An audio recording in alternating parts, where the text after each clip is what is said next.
Bharatiya Janata party, Shiv Sena, राष्ट्रवादी कांग्रेस, महानवनिर्माण सेना, रासपा और RPI Athawale गठ अन्य सहयोगी पक्ष के महायुति के उम्मीदवार के नाते पीयूष गोयल जी का पूरे उत्तर मुंबई का 6 विधानसभा का और 42 वार्डों का प्रवास, प्रचार नहीं करता हूं मैं, प्रवास करता हूं। कार्यकर्ताओं को मिलना, महायुति के कार्यकर्ताओं के साथ गठबंधन की बैठकें करना, सामान्य जनों से मिलना, विविध सामाजिक संगठनों से मिलना, सामाजिक और बाकी के क्षेत्र में, आध्यात्मिक क्षेत्र में काम करने वाले सभी धर्मगुरुओं से मिलना, शिक्षकों से मिलना, अधिवक्ताओं से मिलना, चार्टर्ड अकाउंटेंट्सों से मिलना, इस प्रकार का प्रवास पिछले 1 महीने में बड़े पैमाने पर हुआ है। और कल माननीय पीयूष गोयल जी की, हमारे मुंबई के अध्यक्ष आशीष शेलार जी के नेतृत्व में, गोपाल शेट्टी जी हमारे सांसद, इनके उपस्थिति में एक बहुत बड़ी रैली बोरीवली स्वामी विवेकानंद के जो स्मारक है वहाँ से शुरू होकर के जिला कार्यालय तक आई, जिसके आप सभी साक्षी है। और आज सोशल मीडिया पर बड़े पैमाने पर जिसकी चर्चा उत्तर मुंबई में खास करके चलती है, ये आज तक की हुई पीयूष जी की प्रवास और उत्तर मुंबई के मतदारों को मिलने के सारे संसाधनों का और प्लेटफॉर्म का उपयोग करना, ये पीयूष जी के माध्यम से हुआ है।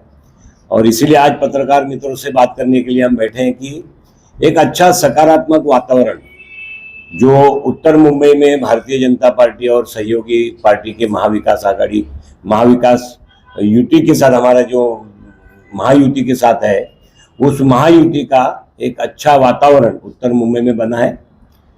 नॉमिनेशन शुरू हो गए। कल माननीय पीयूष गोयल जी महायुति के उम्मीदवार के नाते बांद्रा जिलाधिकारी ऑफिस में इसका नामांकन दाखिल करेंगे 11 बजे। सभी पत्रकारों को निमंत्रण है और कल 11 बजे उनके नामांकन पत्र के दाखिल होने के बाद उनका प्रचार शुरू होगा। हर विधानसभा में सुबह और शाम इस प्रकार की योजना बनाई गई है, तो वो प्रचार में भी आपको सबको इंटीमेशन मिलेगा, आपको सूचनाएं मिलेगी कि आप उस प्रचार को भी कवर करिए।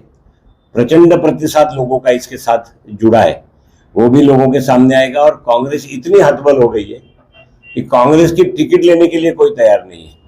फॉर्म तो जिलाधिकारी कार्यालय से कांग्रेस के बहुत सारे कार्यकर्ताओं ने लाया है, लेकिन कोई भी व्यक्ति अभी तक इसका नॉमिनेशन भरने को तैयार नहीं है। महायुति में और कोई पक्ष भी आगे आने को तैयार नहीं है चुनाव लड़ने के लिए कि भाई सीटों की बदली उनके अंदर महाविकास आघाड़ी में हो और महाविकास आघाड़ी का कोई कैंडिडेट सामने आए। तो महाविकास आघाड़ी को, कांग्रेस को, शिवसेना उबाठा को कोई कैंडिडेट भी यहाँ पर नहीं मिल रहा है, ऐसी परिस्थिति है।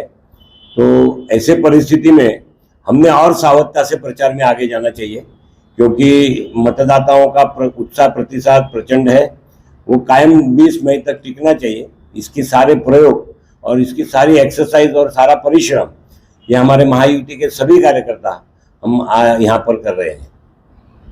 सर, ये मुंबई नॉर्थ क्योंकि पीयूष गोयल की वजह से काफी लाइमलाइट में आ गया है, यहाँ वोटर्स की संख्या भी 15 लाख से ज्यादा है, तो इतने ज्यादा वोटर्स तक पहुंचने के लिए आप किस तरह से स्टेप में प्लानिंग कर रहे हैं? और दूसरा ये कि चूंकि अभी तक महाविकास आघाड़ी से कोई कैंडिडेट ही नहीं आया, खड़ा ही नहीं हुआ है, और लास्ट टाइम मार्जिन 4.5 लाख से ज्यादा का था, तो इस बार आपका टारगेट कितना है कि आपको कितने मार्जिन से लीड करना है? देखिए, मार्जिन का तो विषय लोग तय करेंगे। परिश्रम इतनी कड़ी धूप होने के बावजूद, मैंने जैसे बताया कि हमारे महाविकास आघाड़ी के उम्मीदवार के नाते पीयूष गोयल जी का पिछले 1 महीने से 6 विधानसभा में और 42 वार्डों में प्रवास हुआ है। सभी समाज के, सभी धर्म के, सभी प्रांत के, सभी भाषा के धार्मिक नेता हो, सामाजिक नेता हो, शैक्षणिक संस्थाएं हो, शिक्षक हो, चार्टर्ड अकाउंटेंट्स हो, अधिवक्ता हो, उनको सभी को, झोपड़पट्टी, झुग्गी झोपड़पट्टियों का प्रवास हो, पीयूष जी के माध्यम से हुआ है। महाविकास आघाड़ी को कैंडिडेट नहीं मिलता है क्योंकि माननीय प्रधानमंत्री नरेंद्र मोदी जी के नेतृत्व में देश ने पिछले 10 वर्षों में जो काम किया है, उस काम का भी बहुत बड़ा प्रभाव पूरे देश में है। उसका उत्तर मुंबई में प्रभाव होना स्वाभाविक है, साहजिक है।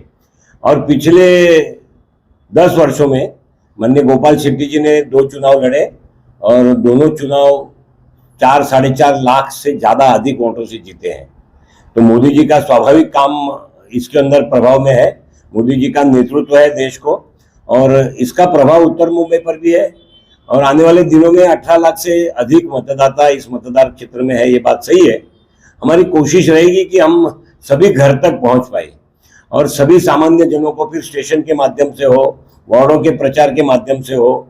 हमारे यहाँ पर संगठन का नेतृत्व गणेश खनकर जी करते हैं उत्तर मुंबई का, वो जिला अध्यक्ष के माध्यम से सारे संकलन सभी महायुति के सभी पक्षों के साथ हो रहा है।